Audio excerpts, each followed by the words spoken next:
Mesdames, Messieurs, peuple congolais, penser à la résistance au dictateur Denis Sassou Nguesso, c'est d'abord penser aux forces de l'esprit.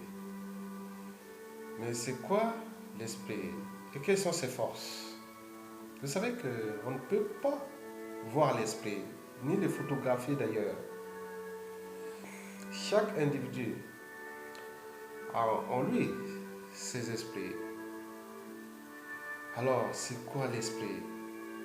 Quelle est sa structure? Avoir l'esprit et pourquoi faire? Quel est le rôle de l'esprit dans nos vies? Mesdames, Messieurs, pour faire tout simple, si vous n'avez pas d'esprit, c'est comme un ordinateur sans programme, une ampoule sans électricité, une tête sans cerveau, etc. Donc vous venez de voir, comprendre un petit peu l'importance de l'esprit. L'esprit, c'est l'âme. L'esprit est dans le psychisme. L'esprit est profond. L'esprit est situé dans notre sympathique cerveau. Par l'esprit, nous est donné la capacité d'être nous-mêmes, c'est-à-dire au plus profond de nous-mêmes d'ailleurs. L'esprit, c'est comme la vie. Vous savez que la vie a plusieurs formes. La vie peut prendre plusieurs formes. L'esprit, c'est pareil. Nous en avons en fait plusieurs formes d'esprit, ou voire d'état d'esprit. On parle d'état d'esprit de la liberté, de la dignité, du courage, etc. Mesdames, Messieurs, nous avons chacun au moins plus de 500 formes d'état d'esprit. L'état d'esprit est ce qui nous distingue fondamentalement des animaux. Parce que l'esprit humain commande. L'individu obéit. En effet, il y a des choses qu'on peut accepter ou non. On peut dire non, c'est possible. Non, c'est pas possible. C'est insupportable. C'est intolérable. On ne peut pas accepter ça, admettre cela. On ne peut pas faire ça à autrui. On ne va pas se laisser faire. Non, c'est pas possible. Tu ne peux pas acheter ma liberté, ni ma conscience d'ailleurs. Tu ne peux pas détruire ma dignité. C'est ce qu'on appelle l'esprit de la liberté et de la dignité. Vous savez qu'il y a des peuples, par exemple à travers le monde, surtout je prends toujours l'exemple du peuple occidental, parce que dans ce peuple, l'esprit de la dignité et de la liberté est ancré dans leur ADN. Ils s'indignent face à une situation et après ils agissent. Parce que la liberté est transmise. L'état d'esprit de la liberté et de la dignité ici est d'abord génétiquement prédisposé aussi, transmis par éducation de génération en génération. Il y a des choses, sinon c'est pas possible. On s'indigne, on agit. Oui, ce sont des peuples libres. Parce que celui qui est libre et ne met pas en pratique sa liberté acquise, cela veut dire qu'à l'intérieur de son être, il ne sera jamais libre. Quelqu'un de libre adore mettre en pratique sa liberté acquise. Sinon, à quoi ça sert d'être libre? La liberté et la dignité sont tous liés. Bien sûr, au cœur de l'enjeu, toujours la problématique de la raison, la barrière de la raison, de l'esprit, l'esprit critique, l'esprit humain, de la conscience, oui, la conscience psychologique qui est liée à la raison et aussi morale, c'est-à-dire la barrière entre le bien et le mal. Oui, on est au cœur de la liberté. Mesdames, Messieurs, pensez aux forces de l'esprit, c'est d'abord avoir à l'esprit que vous êtes vivant et que vous êtes protégé par l'âme et ses forces centrifuges invisibles. Oui, votre âme vous protège. Il est entouré des forces centrifuges invisibles. Mesdames, Messieurs, pensez aux forces de l'esprit. C'est aussi avoir à l'esprit que personne ne peut détruire ni votre liberté, ni votre dignité, et encore moins votre existence. Pensez aux forces de l'esprit. C'est par ailleurs savoir gérer soi-même son cerveau. Oui, savoir gérer soi-même son cerveau, c'est-à-dire ses émotions et ses sentiments. Certaines personnes jugées faibles mentalement ou psychologiquement peuvent être sous emprise et donc facilement manipulables. D'autres, plus forts psychologiquement, ne sont pas sous emprise ou manipulables, et en particulier par le dictateur Denis Sassou Nguesso, bien sûr. Le plus important, c'est le renseignement de la personne par rapport à son éducation, à son vécu, à ses prédispositions. D'autres sont faibles psychologiquement, mentalement, d'autres plus forts. Mais le plus important, c'est cet enracinement de la personne par rapport à son vécu. Pour ne pas éviter d'être manipulé, entourez-vous toujours d'un groupe de paroles, mais pas de manipulateurs, un groupe de paroles libres. Chacun peut venir exposer ses émotions, ses souffrances, ses déboires et autres. L'ensemble peut activer l'expression de certains comportements positifs qui activent même l'esprit de la liberté, l'esprit de la dignité. Mesdames, Messieurs, le dictateur Denis Sassou Nguesso a entrepris depuis 1997, c'est-à-dire Sassou Nguesso II. Disons qu'à son compteur, il y a 33 ans de dictature antisociale et clinogène. Il s'est rentré là de ces dernières années dans des vastes entreprises de manipulation de masse. Les stratégies sont bien connues. Il y a une dizaine de stratégies qu'il a entreprises pour manipuler la masse et conserver coûte que coûte le pouvoir qu'il souhaite à vie. Oui, il y a des hauts lieux de manipulation de masse, par exemple les églises de soleil ou les tombes de prière. Les gens se réveillent le matin, ils vont à l'église, dire la population affamée, laissée sans éducation autre, on les conduit tout droit dans la gueule des manipulateurs au service ou des auxiliaires de la manipulation mentale de masse roulant au service des éducateurs. On le voit partout sur l'ensemble du territoire national. Oui. Ces agents roulent bien sûr pour le compte de la tyrannie. Et la population déjà sous emprise par soit à cause de la condition sociale, c'est-à-dire l'accès à l'eau, à l'énergie, à la nourriture, aux soins déjà affaiblis. Donc, la population affaiblie est obligée de s'adonner à des occupations médiocres, telles que les prières en série, les rituels sataniques et autres que vous connaissez du pays. Donc, c'est un désastre. S'affranchir, avoir la force de l'esprit, c'est déjà dire non, je suis conscient. Je peux gérer moi-même mon cerveau, c'est pas possible. Oui, je ne vais pas le laisser faire. Oui, pensez aux forces de l'esprit. C'est enfin avoir à l'esprit que nulle personne n'est au-dessus de l'autre.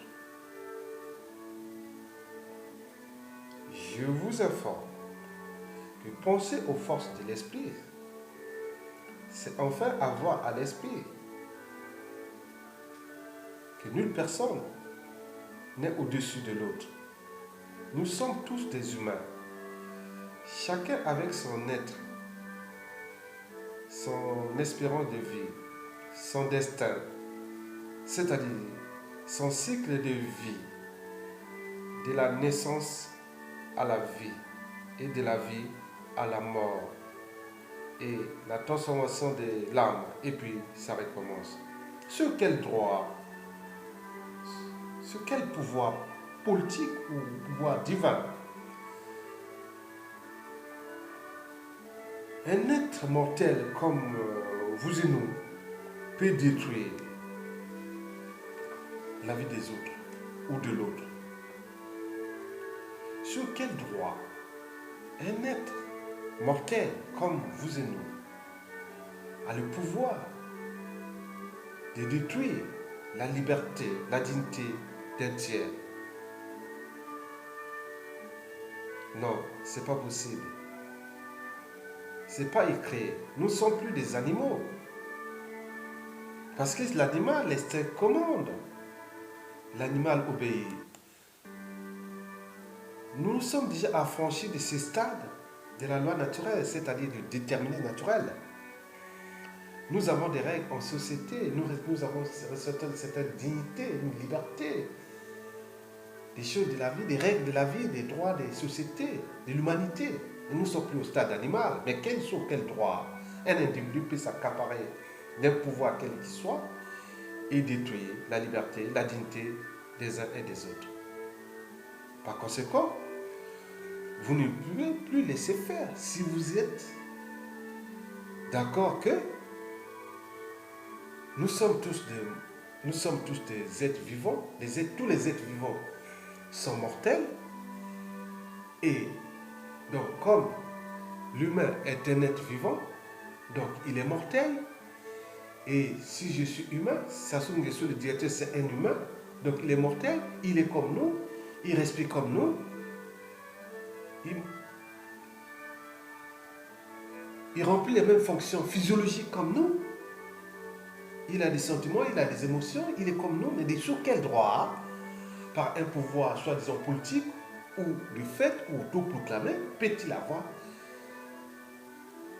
ce pouvoir suprême-là pour détruire la vie des uns et des autres? Mesdames, Messieurs, par conséquent, ne vous laissez plus faire. Action, réaction. Action, jugement. Mesdames, Messieurs, chaque vivant, chaque individu est unique. Nous avons chacun des émotions, des sentiments, des rêves, aussi un destin qui peut être individuel ou commun, une existence qui peut être individuelle ou commune. Chacun avec sa chance ou ses malchances.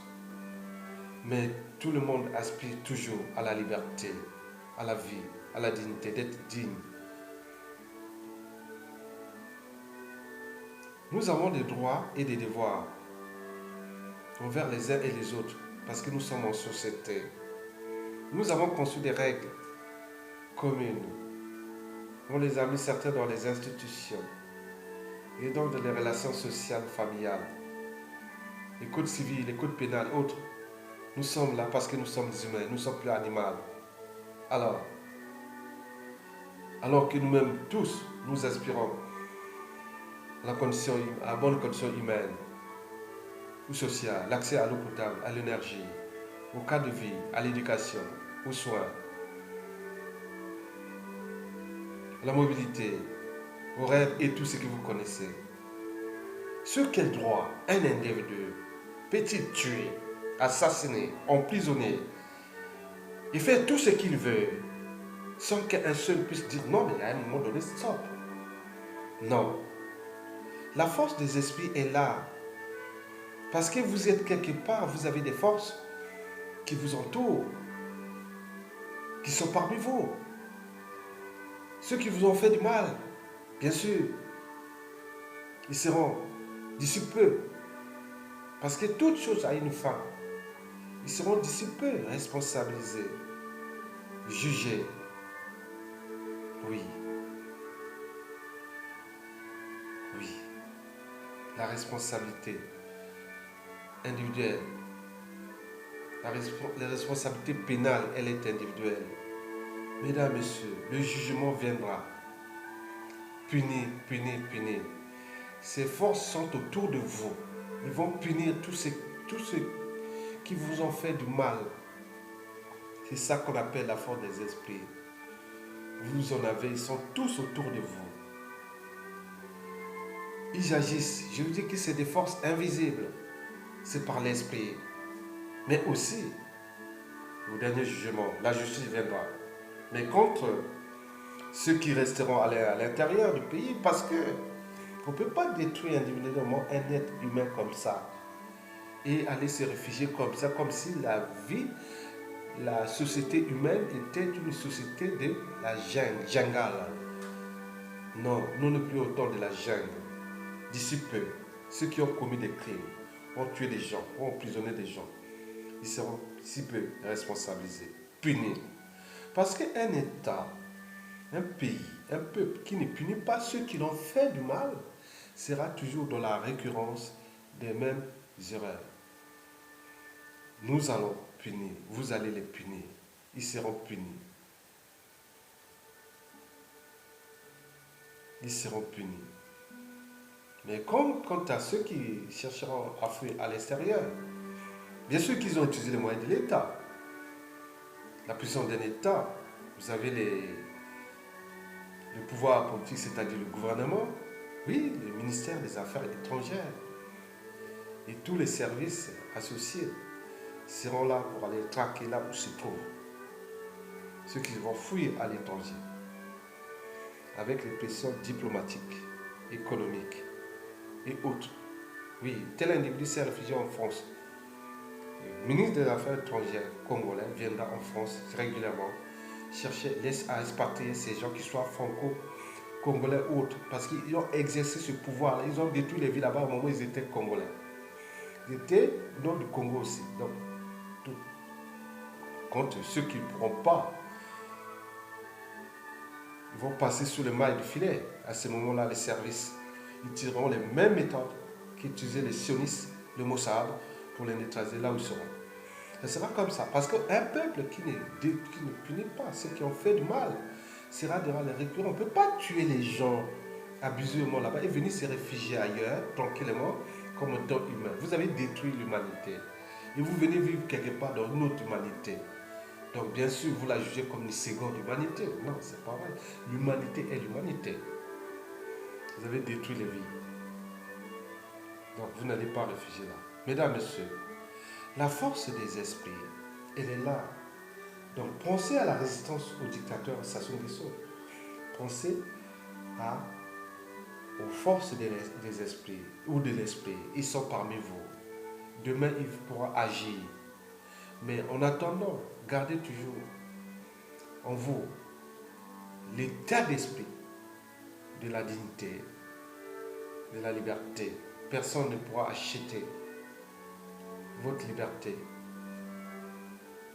votre dignité et surtout votre conscience. Bien sûr, au Congo, les faux opposants et certains individus faibles, psychologiquement ou immoralement prédisposés, ont acheté leur liberté, leur conscience et surtout leur conditions sociales. Certains se sont enrichis, mais les jours proches viendront.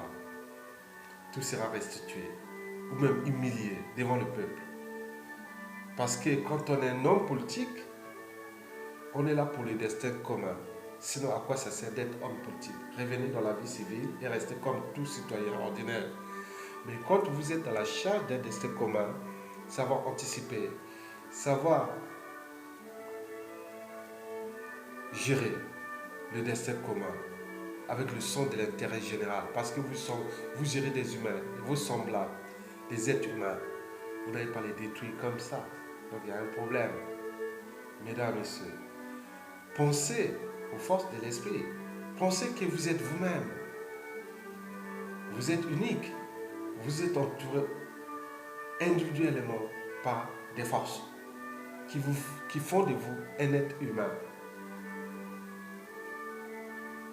Chacun avec son destin, son expérience, son corps, son cerveau. D'ailleurs, qu'il faut soi-même savoir le gérer et savoir juger par soi-même d'ailleurs. Avec la raison, l'esprit critique, le Saint-Esprit, Non, je n'ai pas tué les gens. Je n'ai pas fait du mal aux gens. Ça, c'est le Saint-Esprit, le vrai Saint-Esprit. La conscience, oui, la barrière entre le bien et le mal. Mesdames, Messieurs, toute chose a une fin. Sassou Nguesso n'est pas Dieu. C'est un être humain comme nous. Il utilise les mêmes fonctions physiologiques comme tout être humain. Il respire, il mange, il va faire caca, il fait pipi, il peut pleurer, il peut regarder, il peut voir, il peut écouter. Comme nous exactement. Donc c'est pas Dieu. Mais un jour il viendra, il sera aussi puni. Au même niveau que tout le monde. Il n'est pas Dieu. C'est quelqu'un qui s'est accaparé du destin commun pour le détruire. Le pays déjà outragé, en faillite, somalisé, un peuple aux arrêts, un pays sous occupation, comme si le Congo n'existait qu'avec lui. Il n'a pas existé avant lui et n'existera d'ailleurs pas plus avant lui. Bien sûr qu'il cherche à le détruire complètement, mais il ne détruira jamais le Congo impunément et indéfiniment. Parce que le Congo est entouré et au sein de ses forces qui sont les forces de l'esprit. Mesdames, Messieurs, je vous remercie et à bientôt.